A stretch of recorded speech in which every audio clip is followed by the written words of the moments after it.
This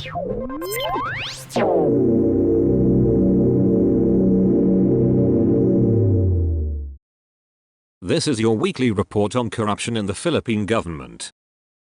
Another female member of the Toledo family who works at the Isabela City government in Basilan was shot dead by unidentified riding in tandem gunmen in Isabela City on Wednesday, the 20th of May. Carly Solnuna, a utility worker and cousin of the late Karen Toledo Resurrection who was shot last week, was gunned down while on her way to work in Barangay Sunrise. Resurrection was shot on Thursday, the 14th of May, while she and her husband, Nelson, were on their way home on board a motorcycle in Barangay Lanote, Isabela City. Days earlier, another relative, 60-year-old Gilberto Toledo, was killed in a gun attack while driving his motorcycle in Isabela City. The attacks against the Toledo family have shaken their community and left the grieving and mourning. Police said persons of interest have been identified. No arrests have been made as of posting time. A barangay kagawad was allegedly shot dead by his son-in-law inside his residence in Barangay Curanhir on Wednesday, the 20th of May. Police identified the victim as Juanito Sanson Salvador, 57. Investigation disclosed that Salvador and a friend were having a drinking session at the victim's house when his son-in-law, 36-year-old Alvin Bartolome Francisco, arrived and shot him at close range. Francisco escaped before the arrival of family members and was arrested by police inside his home. A spent .45 caliber shell was found in the area. Police are looking at personal grudge as the motive behind the incident. 2 police officers were relieved from their posts for allegedly interfering in the case of the reported kidnappings of cockfighting aficionados. The relieved officers, a police lieutenant and a police major, are accused of facilitating meetings between the complainants and the police officers implicated in the Sabungeras case, who are detained at the Philippine National Police Custodial Center in Camp Crame. The police lieutenant and the police major were relieved from their posts on the 20th of May, according to a special order from the Highway Patrol Group and an incident report from the Headquarters Support Service. An administrative case was lodged by the Sabungeras case's complainants against the 2 police officers before the National Police Commission on Wednesday. The complainants identified the police lieutenant as HPG spokesperson Lieutenant Nade Malang and the police major as PNP Custodial Center Chief Major Reynaldo Panib Jr. Malang has yet to respond to the inquirer's request for a statement, while Panib was not immediately reachable for comment. The complainants also alleged that they were contacted by gambling tycoon at Ngang's camp, purportedly encouraging them to speak with the police officers detained at the PNP Custodial Center. Several of the original complainants in the Sabungeras case had withdrawn after supposedly beginning to receive 40,000 pesos every month, according to the complainants. Ang is wanted over kidnapping charges in connection with the reported kidnapping and killing of at least 34 Sabungeras who allegedly cheated in his games between 2021 and 2022. 2 traffic enforcers in Mandawi City have been suspended after being caught violating traffic rules. Hil Rachua, head of the Traffic Enforcement Agency of Mandawi, said the agency acted on the recent videos circulating on social media showing personnel committing violations. Rachua said the agency did not rely on hearsay alone and would only take action when there was concrete evidence proving the violations. One of the incidents involved an enforcer allegedly crossing through a no right turn area using the gutter. Another involved an officer seen holding onto a jeepney while in uniform. Rachua said both personnel underwent due process and admitted their actions before team's legal office. He said the penalties imposed depended on the gravity of the offense. He confirmed that some personnel were suspended without pay, including the enforcer seen holding onto the jeepney, who received a 1-day suspension without pay. Rachua explained that the enforcer had already finished his duty and was commuting home from his assigned area in Sabangdaku when he was seen clinging to a jeepney. He said the officer reportedly gave up his seat inside the jeepney to accommodate a female passenger, forcing him to hang outside the vehicle. Despite the explanation, Rachua said the agency still imposed disciplinary action. With a heavy heart, he got suspended. Rachua said, "I have warned them. We should be the ones implementing the law, so we should not be the first ones to violate the laws that we are implementing." Rachua said, "We warned them that once they violate they have to face the consequence depending on the gravity of the offense." Rachua added. Rachua said the team maintains regular lectures and orientations for traffic enforcers, especially those directly dealing with traffic violators. He said another round of training is scheduled in June for field personnel.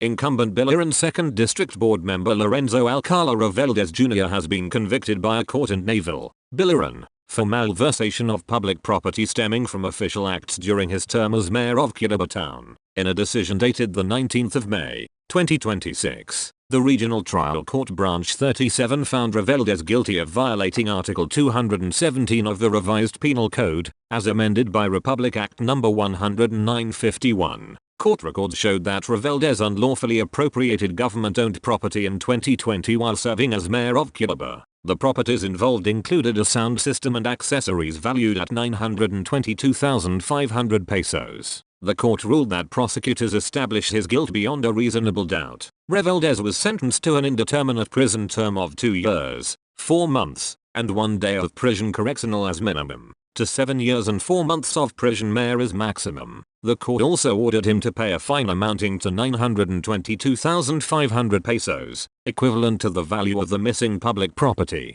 The decision was signed by presiding Judge Constantino Esper. The inquirer sought comment from Reveldez through his social media account, but had yet to receive a response as of posting time. However, in a social media post that appeared to allude to his situation, Reveldez wrote, "I am still alive and kicking, no worries. God is good all the time." Reveldez served multiple terms as mayor of Quibdó until 2022. In the 2025 elections, he won a seat in the Bilaran Provincial Board representing the province's 2nd district.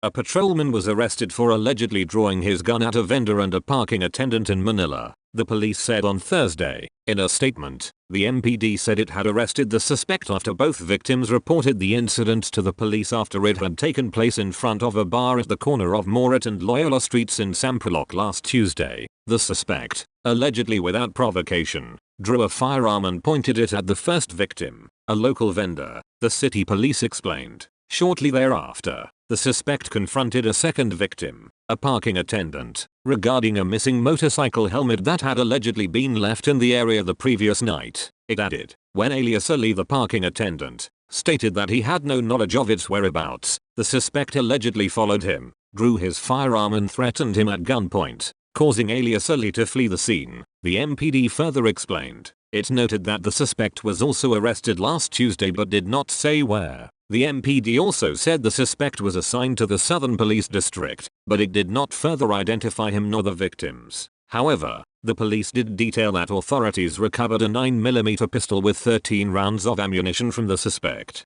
He was brought to the Barbosa police station for proper disposition, awaiting cases for 2 counts of grave threats. The Manila Police District reiterates that it does not tolerate any form of misconduct, abuse of authority, or unlawful behavior within its jurisdiction, the police stressed.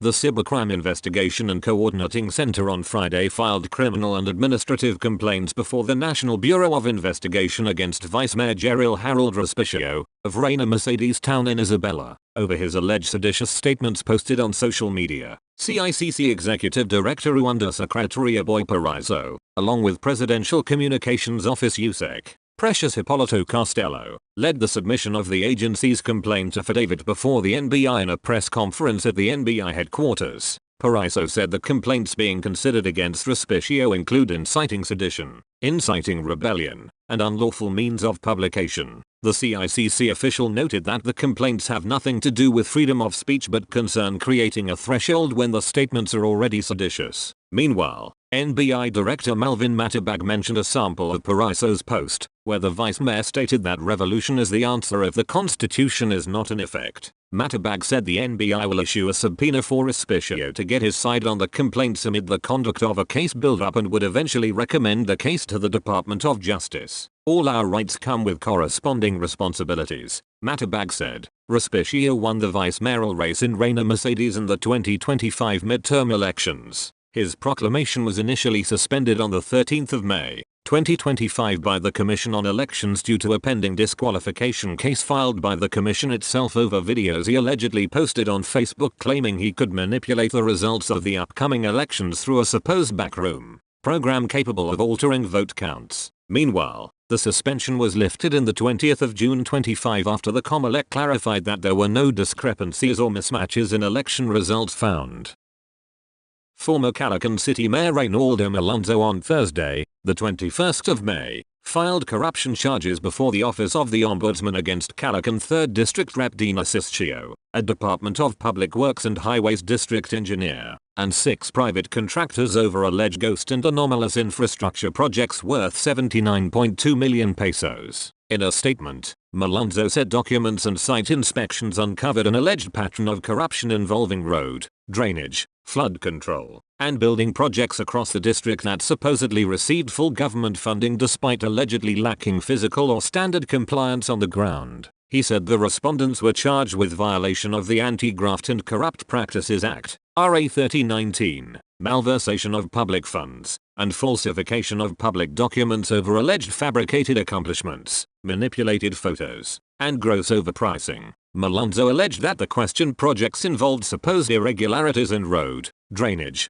flood control, and building projects in several barangays, including allegations of non-existent structures, manipulated or unrelated project photos, misrepresentation of completed works, location discrepancies, and alleged overpricing. According to Malonzo, private contractor executives charged alongside Rep Siscio and engineer Raul Umali include Firmarindo Angelo Di Basabe, DSA Prime Builders Corporation, Florita P. Villanueva, Diadema Construction, Dang Ruperto Cham, Themes Community Construction, Romanito Arduartco, Framocan Builders, Mark Allen Villarevelo Warao Builders, and Roland Radcliffe Imperio, 5i Construction Corporation, whom the complaint identified as alleged co-conspirators. Malonzo said Siscio's alleged accountability in the questioned projects was evident because of the congressman's public endorsement and association with the infrastructure works, describing the lawmaker as already compromised. He has already been explicitly named and repeatedly implicated by vital witnesses in several major, ongoing congressional investigations. This ombudsman complaint solidifies what legislative inquiries have begun to unearth, he stated. Malonzo said that despite being out of City Hall for more than 2 decades, he still considered it his duty to protect the interests of Calacan residents, claiming that the city remained plagued by poverty and lack of progress due to what he described as deeply entrenched corruption. We are bringing them before the ombudsman to ensure they finally answer to the law, Malonzo added. The Manila Bulletin reached out to Siscio through his verified Facebook page for comment on the allegations, but he has yet to respond as of posting time. As for the other respondents, the Manila Bulletin remains open to publishing their side on the matter. Authorities arrested a village councillor who is classified as a high-value individual during an anti-illegal drug operation in Sitio Juluhan, Barangay Calsapa in San Teodoro, Oriental Mindoro. According to the Mimaropa Regional Police Office, the 38-year-old barangay official was among the identified high-value drug personalities in the province. The operation was carried out by joint operatives of the Regional Police Drug Enforcement Unit 4B, the San Teodoro Municipal Drug Enforcement Team, and the Provincial Drug Enforcement Unit, in coordination with the Philippine Drug Enforcement Agency Mimaropa. Authorities seized suspected shabu worth 23,800 pesos from the suspect. The Manila City Prosecutor's Office has ordered the filing of 3 counts of violation of the Safe Spaces Act against Councillor Ryan Ponce for the alleged harassment of his colleague, Eunice Castro. In a 9-page resolution, the city prosecutor ruled that there is enough evidence to support the filing of charges against Ponce over 3 incidents between August and September last year. Castro complained that Ponce sent sexually suggestive text messages and touched her inappropriately in some instances last year. She cited a text message sent on the 18th of August, 2025 that read, "Good morning, sexy. I was watching out for your hair and dress." Another message, allegedly sent on the 18th of September, 2025, read, "Sexy, are you off to work? Good, I really miss seeing someone sexy. Good morning sexy, and let me see your good morning face and sleepwear so it would really be a good morning." In a privileged speech in October, Castro said Ponce once poked her hand, instead of a proper handshake, and made a gesture to invite her to have sex with him.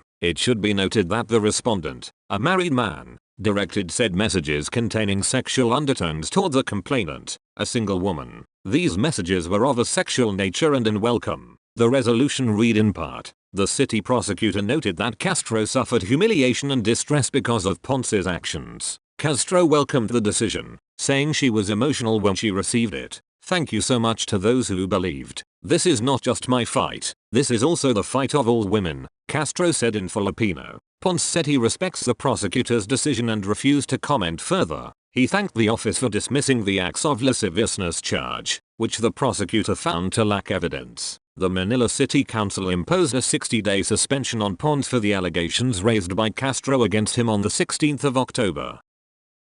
Police have launched dragnet operations to track down the suspects behind the fatal shooting of 4 people, including a village chief and a police officer, in Barangay San Rafael Abajo, Santo Tomas, Isabela, on Sunday evening. Police Colonel Manuel Bringas, Isabela Police Director, identified the fatalities as Barangay Calongan Chair Jimmy Peace Jr., Police Corporal Frederick Bautista of the Santo Tomas Municipal Police Station, Marlo Joaquin Borny, and an unidentified man. The attack also led to the wounding of 4 people. Police Master Sergeant Jason Asierto of Barangay Agubin Cabagan Town, Margie Bautista, 37, of Barangay San Rafael Abajo, Julian Arcila of Centro 1, and Juliana Arcila of Barangay Bagabag, all in Santo Tomas. Initial police investigation showed the victims were having dinner at Bautista's house during the village fiesta in San Rafael Abajo when unidentified armed men suddenly arrived and opened fire at their table, hitting several people. Bautista and Peace died on the spot after sustaining multiple gunshot wounds to the head and body. The other victims were rushed to the Milagros Albano District Hospital in Cabagan Town for treatment,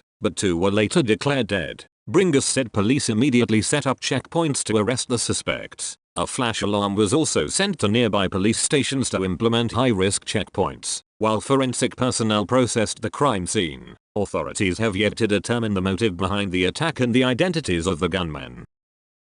A barangay councilor was shot dead in Barangay San Jose, Imelda, Zamboanga Sibugay on Monday morning, the 25th of May. Police identified the victim as Edison Magdamit, councilor of Barangay Gandiangan, Imelda. Magdamit was driving his motorcycle on the highway when another motorcycle with 2 men appeared. The back rider drew a gun and shot Magdamit. Magdamit died on the spot. The suspects fled. Police are conducting manhunt operations and follow-up investigation. That's all for this week. I'll see you next Friday with more stories of corruption and foolishness within the Philippine government.